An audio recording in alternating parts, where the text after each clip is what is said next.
सेठ नानक चंद को आज फिर वही लिफाफा मिला और वही लिखावट सामने आई तो उनका चेहरा पीला पड़ गया।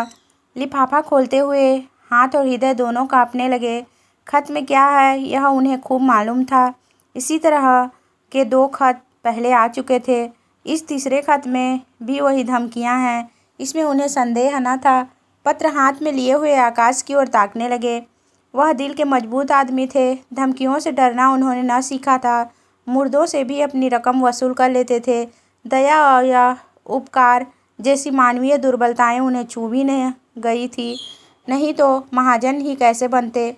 उस पर धर्मनिष्ठ भी थे। हर पूर्णमासी को सत्यनारायण की कथा सुनते थे। हर मंगल को महावीर जी को लड्डू चढ़ाते थे। नित्य प्रति जमुना में स्नान करते थे और हर एकादशी को व्रत रखते और ब्राह्मणों को भोजन कराते थे। और इधर जब से घी में करारा नफा होने लगा था, एक धर्मशाला बनवाने की फिक्र में थे। जमीन ठीक कर ली थी। उनके आसामियों में सैकड़ों की ही थवई और बेलदार थे जो केवल सूद में काम को तैयार थे। इंतजार यही था कि कोई ईंट और चूने वाला फंस जाए और 10-20 हज़ार का दस्तावेज लिखा ले तो सूद में ईंट और चूना भी मिल जाए। इस धर्मनिष्ठा ने उनकी आत्मा को और भी शक्ति प्रदान कर दी थी। देवताओं के आशीर्वाद और प्रताप से उन्हें कभी किसी सौदे में घाटा नहीं हुआ और भीषण परिस्थितियों में भी वह स्थिर चित्त रहने के आदी थे। किंतु जब से यह धमकियों से भरे हुए पत्र मिलने लगे थे, उन्हें बरबस तरह तरह की शंकाएं व्यथित करने लगी थी। कहीं सचमुच डाकुओं ने छापा मारा तो कौन उनकी सहायता करेगा। दैवी बाधाओं में तो देवताओं की सहायता पर वह तकिया कर सकते हैं थे, पर सिर पर लटकती हुई इस तलवार के सामने वह श्रद्धा कुछ काम न देती थी। रात को उनके द्वार पर केवल एक चौकीदार रहता है। अगर 10-20 हथियारबंद आदमी आ जाएं तो वह अकेला क्या कर सकता है। शायद उनकी आहट पाते ही भाग खड़ा हो। पड़ोसियों में ऐसा कोई नज़र न आता था जो इस संकट में काम आवे। यद्यपि सभी उनके आसामी थे या रह चुके थे, लेकिन यह एहसान फरामोशों का संप्रदाय है। जिस पत्तल में खाता है उसी में चित करता है। जिसके द्वार पर अवसर पड़ने पर नाक रगड़ता है उसी का दुश्मन हो जाता है। इनसे कोई आशा नहीं। हाँ, किवाड़े सुदृढ़ हैं, उन्हें तोड़ना आसान नहीं। फिर अंदर का दरवाज़ा भी तो है। 100 आदमी लग जाएं तो हिलाए न हिले और किसी ओर से हमले का खटका नहीं। इतनी ऊंची सपाट दीवार पर कोई क्या खा के चढ़ेगा। फिर उनके पास राइफलें भी तो हैं। एक राइफल से वह दर्जनों आदमियों को भून कर रख देंगे। मगर इतने प्रतिबंधों के होते हुए भी उनके मन में एक हुक सी समाई रहती थी। कौन जाने चौकीदार भी उन्हीं से मिल गया हो, खिदमतगार भी आस्तीन के सांप हो गए हों। इसलिए वह अब बहुधा अंदर ही रहते थे और जब तक मिलने वालों का पता ठिकाना ना पूछ लें उनसे मिलते न थे। फिर 2-4 घंटे तो चौपाल में बैठने ही पड़ते थे, नहीं तो सारा कारोबार मिट्टी में न मिल जाता। जितनी देर बाहर रहते थे उनके प्राण जैसे सूली पर टंगे रहते थे। उधार उनके मिजाज में बड़ी तब्दीली हो गई थी। इतने विनम्र और मिष्टभाषी वह कभी न थे। गालियाँ तो क्या, किसी से तू तकार भी न करते। सूद की दर भी कुछ घटा दी थी, लेकिन फिर भी चित्त को शांति न मिलती थी। आखिर कई मिनट तक दिल को मजबूत करने के बाद उन्होंने पत्र खोला और जैसे गोली लग गई। सिर में चक्कर आ गया और सारी चीज़ें नाचती हुई मालूम हुई। सांसें फूलने लगी, आंखें फैल गईं। लिखा था, तुमने हमारे दोनों पत्रों पर कुछ ध्यान नहीं दिया। शायद तुम समझते हो कि पुलिस तुम्हारी रक्षा करेगी, लेकिन यह तुम्हारा भ्रम है। पुलिस उस वक्त आएगी जब हम अपना काम करके 100 कोस निकल गए होंगे। तुम्हारी अक्ल पर पत्थर पड़ गया है, इससे हमारा कोई दोष नहीं। हम तुमसे सिर्फ 25,000 रुपये मांगते हैं। इतने रुपए दे देना तुम्हारे लिए कुछ भी मुश्किल नहीं। हमें पता है कि तुम्हारे पास 1 लाख की मोहरें रखी हुई हैं, लेकिन विनाशकाले विपरीत बुद्धि। अब हम तुम्हें और ज़्यादा न समझाएंगे। तुझको समझाने की चेष्टा करना ही व्यर्थ है। आज शाम तक अगर रुपये न आ गए तो रात को तुम्हारे ऊपर धावा होगा। अपनी हिफाजत के लिए जिसे बुलाना चाहो बुला लो। जितने आदमी और हथियार जमा करना चाहो जमा कर लो। हम ललकार कर आएंगे और दिन दहाड़े आएंगे। हम चोर नहीं हैं, हम वीर हैं और हमारा विश्वास बाहुबल में है। हम जानते हैं कि लक्ष्मी उसी के गले में जयमाला डालती है जो धनुष तोड़ सकता है, मछली को बेच सकता है, यदि सेठ ने तुरंत बही खाते बंद कर दिए और रोकड़ संभाल कर तिजोरी में रख दिया और सामने का द्वार भीतर से बंद करके मरे हुए से केसर के पास आकर बोले, आज फिर वही खत आया केसर, अब आज ही आ रहे हैं। केसर दोहरे बदन की स्त्री थी, यौवन बीत जाने पर भी युवती, शौक श्रृंगार में लिप्त रहने वाली, उस फलहीन वृक्ष की तरह जो पतझड़ में भी हरी भरी पत्तियों से लदा रहता है। संतान की विफल कामना में जीवन का बड़ा भाग बीता चुकने के बाद अब उसे अपनी संचित माया को भोगने की धुन सवार रहती थी। मालूम नहीं कब आंखें बंद हो जाएं, फिर यह थाती किसके हाथ लगेगी कौन जाने। इसलिए उसे सबसे अधिक भय बीमारी का था, जिसे वह मौत का पैगाम समझती थी और नित्य ही कोई न कोई दवा खाती रहती थी। काया के इस वस्त्र को उस समय तक उतारना न चाहती थी जब तक उसमें एक तार भी बाकी रहे। बाल बच्चे होते तो वह मृत्यु का स्वागत करती, लेकिन अब तो उसके जीवन ही के साथ अंत था। फिर क्यों न वह अधिक से अधिक समय तक जिए। हाँ, वह जीवन निरानंद अवश्य था। वह मधुर ग्रास की भांति जिसे हम इसलिए खा जाते हैं कि रखे रखे सड़ जाएगा। उसने घबरा कर कहा, मैं तुमसे कब से कह रही हूँ कि 2-4 महीनों के लिए यहाँ से कहीं भाग चलो, लेकिन तुम सुनते ही नहीं। आखिर क्या करने पर तुले हुए हो। सेठ जी सशंक तो थे और यह स्वाभाविक था। ऐसी दशा में कौन शांत रह सकता था, लेकिन वह कायर नहीं थे। उन्हें अब भी विश्वास था कि अगर कोई संकट आ पड़े तो वह पीछे कदम न हटाएंगे। जो कुछ कमजोरी आ गई थी वह संकट को सिर पर मंडराते देखकर भाग गई थी। हिरन भी तो भागने की राह न पाकर शिकारी पर चोट कर बैठता है। कभी कभी नहीं, अक्सर संकट पड़ने पर ही आदमी के जौहर खुलते हैं। इतनी देर में सेठ जी ने एक तरह से भावी विपत्ति का सामना करने का पक्का इरादा कर लिया था। डर क्यों, जो कुछ होना है वह होकर रहेगा। अपनी रक्षा करना हमारा कर्तव्य है, मरना जीना विधि के हाथ में है। सेठानी जी को दिलासा देते हुए बोले, तुम नाहक कितना डरती हो केसर। आखिर वे सब भी तो आदमी हैं, अपनी जान का मोह उन्हें भी है, नहीं तो यह कुकर्म ही क्यों करते। मैं खिड़की की आड़ से 10-20 आदमियों को गिरा सकता हूँ। पुलिस को इत्तला देने भी जा रहा हूँ। पुलिस का कर्तव्य है कि हमारी रक्षा करे। हम 10,000 सालाना टैक्स देते हैं, किस लिए। मैं अभी दरोगा जी के पास जाता हूँ। जब सरकार हमसे टैक्स लेती है तो हमारी मदद करना उसका धर्म हो जाता है। राजनीति का यह तत्व उसकी समझ में नहीं आया। वह तो किसी तरह उस भय से मुक्त होना चाहती थी जो उसके दिल में सांप की भांति बैठा फुफकार रहा था। पुलिस का उसे जो अनुभव था उससे चित्त को संतोष न होता था। बोली, पुलिस वालों को बहुत देख चुकी। वारदात के समय तो उनकी सूरत नहीं दिखाई देती, जब वारदात हो चुकती है तब अलबत्ता शान के साथ आकर रौब जमाने लगते हैं। पुलिस तो सरकार का राज चला रही है, तुम क्या जानो। मैं तो कहती हूँ यूँ अगर कल वारदात होने वाली होगी तो पुलिस को खबर देने से आज ही हो जाएगी। लूट के माल में इनका भी साझा होता है। जानता हूँ, देख चुका हूँ और रोज़ देखता हूँ, लेकिन मैं सरकार को 10,000 का सालाना टैक्स देता हूँ। पुलिस वालों का आदर सत्कार भी करता रहता हूँ। अभी जाड़ों में सुपरिटेंडेंट साहब आए थे तो मैंने कितना रसद पहुँचाई थी। एक पूरा कनस्तर घी और एक शक्कर की पूरी बोरी भेज दी थी। यह सब खिलाना पिलाना किस दिन काम आएगा। हाँ, आदमी को 16 आने दूसरों के भरोसे न बैठना चाहिए। इसलिए मैंने सोचा है तुम्हें भी बंदूक चलाना सिखा दूँ। हम दोनों बंदूकें छोड़ना शुरू करेंगे तो डाकुओं की क्या मजाल है कि अंदर कदम रख सकें। प्रस्ताव हास्यजनक था। केसर ने मुस्कुरा कर कहा, हाँ और क्या, अब आज मैं बंदूक चलाना सीखूंगी। तुमको जब देखो हंसी ही सूझती है। इसमें हंसी की क्या बात है। आजकल तो औरतें भी फौज बन रही हैं। सिपाहियों की तरह औरतें भी कवायद करती हैं, बंदूक चलाती हैं, मैदानों में खेलती हैं। औरतों के घर में बैठने का ज़माना अब नहीं है। विलायत की औरतें बंदूक चलाती होंगी, यहाँ की औरत क्या चलाएंगी। हाँ, हाथ भर की जबान चाहे चला लें।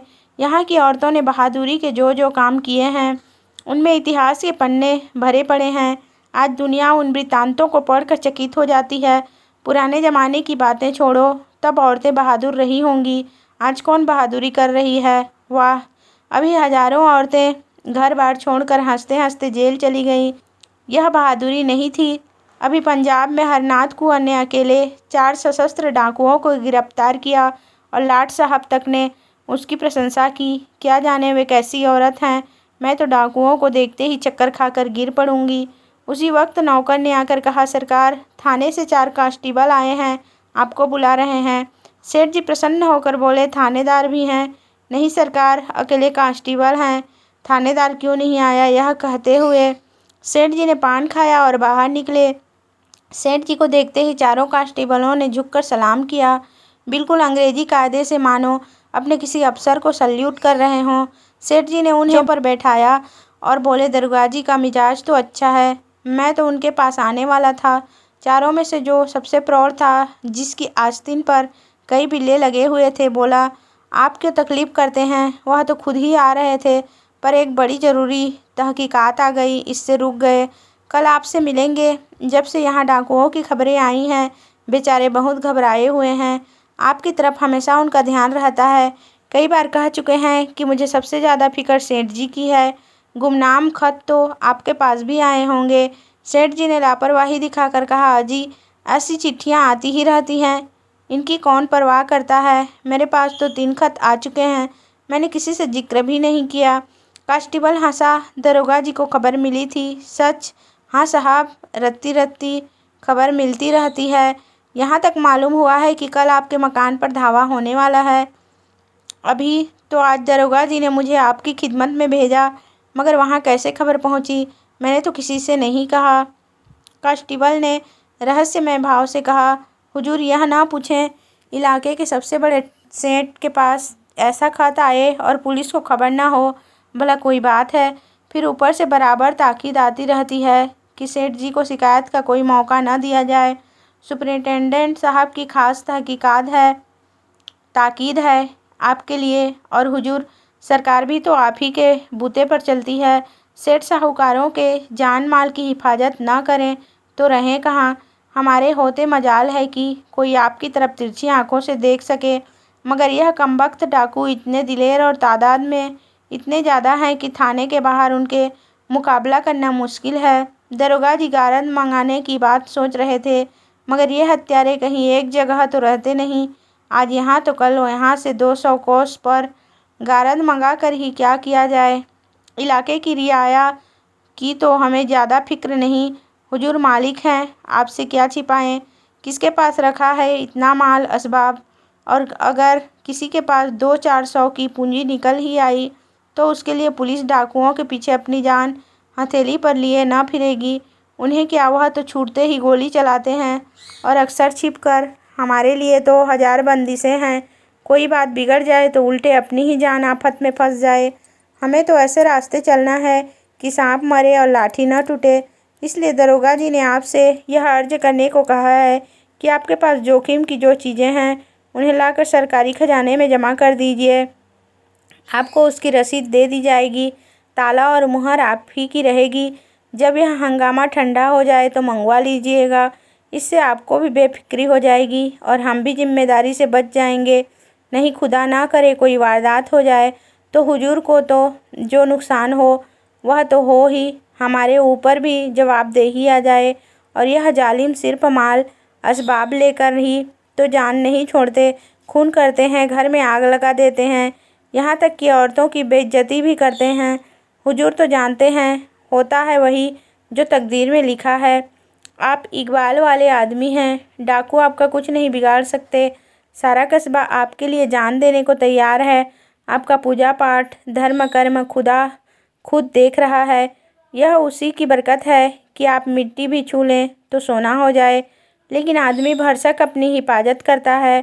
हुजूर के पास मोटर है ही, जो कुछ रखना हो उस पर रख दीजिए। हम 4 आदमी आपके साथ हैं, कोई खटका नहीं। वहाँ 1 मिनट में आपको फुर्सत हो जाएगी। पता चला है कि इस गोल में 20 जवान हैं, तो 2 बैरागी बने हुए हैं, 2 पंजाबियों के भेष में गुस्से और अलवान बेचते फिरते हैं। इन दोनों के साथ 2 बहंगी वाले भी हैं। 2 आदमी बलूचियों के भेष में छुरियाँ और ताले बेचते हैं। कहाँ तक गिनाऊँ हुजूर, हमारे थाने में तो हर एक का हुलिया रखा हुआ है। खतरे में आदमी का दिल कमज़ोर हो जाता है और वह ऐसी बातों पर विश्वास कर लेता है जिन पर शायद होश हवास में न करता। जब किसी दवा से रोगी को लाभ नहीं होता तो हम दुआ, ताबीज, ओझों और सयानों की शरण लेते हैं, और वहाँ तो संदेह करने का कोई कारण ही न था। संभव है दरोगा जी का कुछ स्वार्थ हो, मगर सेठ जी इसके लिए तैयार थे। अगर 200-400 बल खाने पड़ें तो कोई बड़ी बात नहीं। ऐसे अवसर तो जीवन में आते ही रहते हैं, और इस परिस्थिति में इससे अच्छा दूसरा क्या इंतजाम हो सकता था। बल्कि इसे तो ईश्वरीय प्रेरणा समझना चाहिए। माना उसके पास 2-2 बंदूकें हैं, कुछ लोग मदद करने के लिए निकल ही आएंगे, लेकिन है जान जोखिम। उन्होंने निश्चय किया दरोगा जी की इस कृपा से लाभ उठाना चाहिए। इन्हीं आदमियों को कुछ दे दिलाकर सारी चीज़ें निकलवा लेंगे। दूसरों का क्या भरोसा, कहीं कोई चीज़ उड़ा दे तो बस। उन्होंने इस भाव से कहा मानो दरोगा जी ने उन पर कोई विशेष कृपा नहीं की है। वह तो उनका कर्तव्य ही था। मैंने यहाँ ऐसा प्रबंध किया था कि यहाँ वह सब आते तो उनके दांत खट्टे कर दिए जाते। सारा कस्बा मदद के लिए तैयार था। तभी सभी से तो अपना मित्र भाव है, लेकिन दरोगा जी की तजवीज़ मुझे पसंद है। इससे वह भी अपनी जिम्मेदारी से बरी हो जाते हैं और मेरे सिर से भी फिक्र का बोझ उतर जाता है। लेकिन भीतर से चीज़ें बाहर निकाल कर लाना मेरे बूते की बात नहीं। आप लोगों की दुआ से नौकर चाकरों की तो कमी नहीं है, मगर किसकी नीयत कैसी है कौन जान सकता है। आप लोग कुछ मदद करें तो काम आसान हो जाए। हेड कांस्टेबल ने बड़ी खुशी से यह सेवा स्वीकार कर ली और बोला, हम सब हुजूर के ताबेदार हैं, इसमें मदद की कौन सी बात है। तलब सरकार से पाते हैं यह ठीक है, मगर देने वाले तो आप ही हैं। आप केवल सामान हमें दिखाए जाएं, हम बात की बात में सारी चीज़ें निकाल लाएंगे। हुजूर की खिदमत करेंगे तो कुछ इनाम इकराम मिलेंगे ही। तनख्वाह में गुजर नहीं होती सेठ जी। आप लोगों की रहम की निगाह न हो तो एक दिन भी निबाह न हो, बाल बच्चे भूखे मर जाएं। 15-20 रुपये में क्या होता है हुजूर, इतना तो हमारे लिए ही पूरा नहीं पड़ता। सेठ जी ने अंदर जाकर केसर से यह समाचार कहा तो उसे जैसे आंखें मिल गई। बोली, भगवान ने सहायता की, नहीं मेरे प्राण संकट में पड़े हुए थे। सेठ जी ने सर्वज्ञता के भाव से फरमाया, इसी को कहते हैं सरकार का इंतजाम। इसी मुस्तैदी के बल पर सरकार का राज थमा हुआ है। कैसी सुव्यवस्था है कि जरा सी कोई बात हो वहाँ तक खबर पहुँच जाती है और तुरंत उसकी रोकथाम का हुक्म हो जाता है। और यहाँ वाले ऐसे बुद्धू हैं कि स्वराज स्वराज चिल्ला रहे हैं। इनके हाथ में अख्तियार आ जाए तो दिन दोपहर लूट मच जाए, कोई किसी को ना सुने। ऊपर से ताकीद आई है, हाकिमों का आदर सत्कार कभी निष्फल नहीं जाता। मैं तो सोचता हूँ कोई बहुमूल्य वस्तु घर में न छोड़ूं, साले आए तो अपना सा मुँह लेकर रह जाएं। केसर ने मन ही मन प्रसन्न होकर कहा, कुंजी उनके सामने फेंक देना कि जो चीज़ चाहो निकाल ले जाओ। साले झेंप जाएंगे, मुंह में कालिख लग जाएगी। घमंड तो देखो कि तिथि तक बता दी। यह नहीं समझे कि अंग्रेजी सरकार का राज है, तुम डाल चलो तो वह पात चलते हैं। समझे होंगे कि धमकी में आ जाएंगे। 3 कांस्टेबलों ने आकर संदूकचे और सेफ निकालने शुरू किए। एक बाहर सामान की मोटर पर लाद रहा था और एक हर एक चीज़ को नोटबुक पर टाँगता जाता था। आभूषण, मोहरे, नोट, रुपए, कीमती कपड़े, साड़ियाँ, लहंगे, साल दुसाले सब कार में रख दिए। मामूली बर्तन, लोहे लकड़ी के सामान, फर्श आदि के सिवाय घर में और कुछ न बचा, और डाकुओं के लिए ये चीज़ें कौड़ी की भी नहीं। केसर का सिंगारदान खुद सेठ जी लाए और हेड के हाथ में देकर बोले, इसे बड़ी हिफाजत से रखना भाई। हेड ने सिंगारदान लेकर कहा, मेरे लिए एक एक तिनका इतना ही कीमती है। सेठ जी के मन में एक संदेह उठा। पूछा, खजाने की कुंजी तो मेरे ही पास रहेगी और क्या। यह तो मैं पहले ही अर्ज कर चुका, मगर यह सवाल आपके दिल से क्यों पैदा हुआ। यूँ ही पूछा था। सेठ जी लज्जित हो गए। नहीं, अगर आपके दिल में कुछ शुभा हो तो हम लोग यहाँ भी आपकी खिदमत के लिए हाजिर हैं। हाँ, हम जिम्मेदार न होंगे। अजी नहीं हेड साहब, मैंने यूँ ही पूछ लिया था। यह किस्त आपको थाने में दरोगा जी के दस्तखत से मिलेगी। इसका क्या एतबार। कार पर सारा सामान रख दिया गया। कस्बे के सैकड़ों आदमी तमाशा देख रहे थे। कार बड़ी थी पर ठसाठस भरी हुई थी। बड़ी मुश्किल से सेठ जी के लिए जगह निकली। चारों कांस्टेबल आगे की सीट पर सिमट कर बैठे। कार चली। केशव द्वार पर इस तरह खड़ी थी मानो उसकी बेटी विदा हो रही हो। बेटी ससुराल जा रही है जहाँ वह मालकिन बनेगी, लेकिन उसका घर सुना किए जा रही है। थाना यहाँ से 5 मील पर था। कस्बे से बाहर निकलते ही पहाड़ों का पथरीला सन्नाटा था, जिसके दामन में हरा भरा मैदान था, और इसी मैदान के बीच में लाल मोरम की सड़क चक्कर खाती हुई लाल सांप जैसी निकल गई थी। हेड ने सेठ जी से पूछा, यह कहाँ तक सही है सेठ जी कि आज से 25 साल पहले आपके बाप केवल लोटा लेकर यहाँ खाली हाथ आए थे? सेठ जी ने गर्व करते हुए कहा, बिल्कुल सही है। मेरे पास कुल 3 रुपये थे, उसी से आटे दाल की दुकान खोली थी। तकदीर का खेल है, भगवान की दया चाहिए। आदमी के बनते बिगड़ते देर नहीं लगती, लेकिन मैंने कभी पैसे को दांतों से नहीं पकड़ा, यथाशक्ति धर्म का पालन करता गया। धन की शोभा धर्म ही से है, नहीं तो धन से कोई फायदा नहीं। आप बिल्कुल ठीक कहते हैं सेठ जी, आपको मूर्त बनाकर पूजना चाहिए। 3 रुपये से लाख कमा लेना मामूली काम नहीं है। आधी रात तक सिर उठाने की फुर्सत नहीं मिलती। खान साहब, आपको तो यह सब कारोबार जंजाल सा लगता होगा। जंजाल तो है ही, मगर भगवान की ऐसी माया है कि आदमी सब कुछ समझकर भी इसमें फंस जाता है और सारी उम्र फंसा रहता है। मौत आ जाती है तभी छुट्टी मिलती है। बस यही अभिलाषा है कि कुछ यादगार छोड़ जाऊं। आपके कोई औलाद हुई ही नहीं, भाग्य में न थी खां साहब। और क्या कहूँ, जिनके घर में भूनी भांग नहीं है, उनके यहाँ घास फूस की तरह बच्चे ही बच्चे देख लो। जिन्हें भगवान ने खाने को दिया है, वे संतान का मुंह देखने को तरसते हैं। आप बिल्कुल ठीक कहते हैं सेठ जी, जिंदगी का मज़ा संतान से है। जिसके आगे अंधेरा है, उसके लिए धन दौलत किस काम की। ईश्वर की यही इच्छा है तो आदमी क्या करे। मेरा बस चलता तो माया जाल से निकल भागता खां साहब, एक क्षण भी यहाँ न रहता, कहीं तीर्थ स्थान में बैठकर भगवान का भजन करता। मगर करूँ क्या, माया जाल तोड़े नहीं टूटता। एक बार दिल मजबूत करके तोड़ क्यों नहीं देते।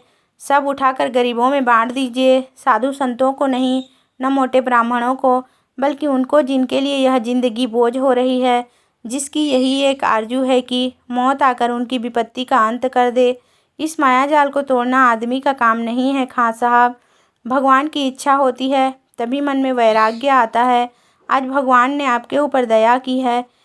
हम इस मायाजाल को मकड़ी के जाले की तरह तोड़कर आपको आज़ाद करने के लिए भेजे गए हैं। भगवान आपकी भक्ति से प्रसन्न हो गए हैं और आपको इस बंधन में नहीं रखना चाहते, जीवन मुक्त कर देना चाहते हैं। ऐसी भगवान की दया हो जाती तो क्या पूछना खां साहब।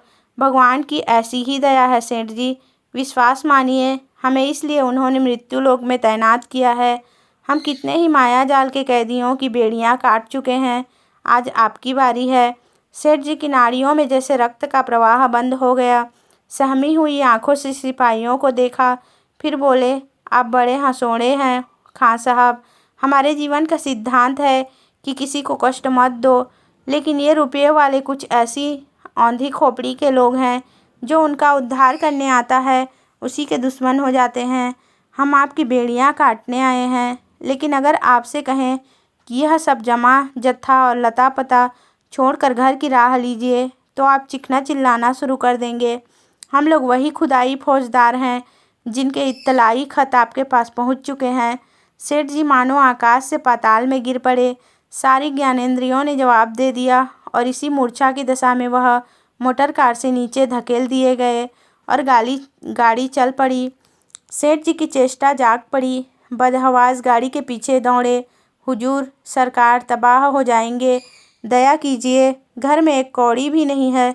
हेड साहब ने खिड़की से बाहर हाथ निकाला और 3 रुपये ज़मीन पर फेंक दिए। मोटर की चाल तेज हो गई।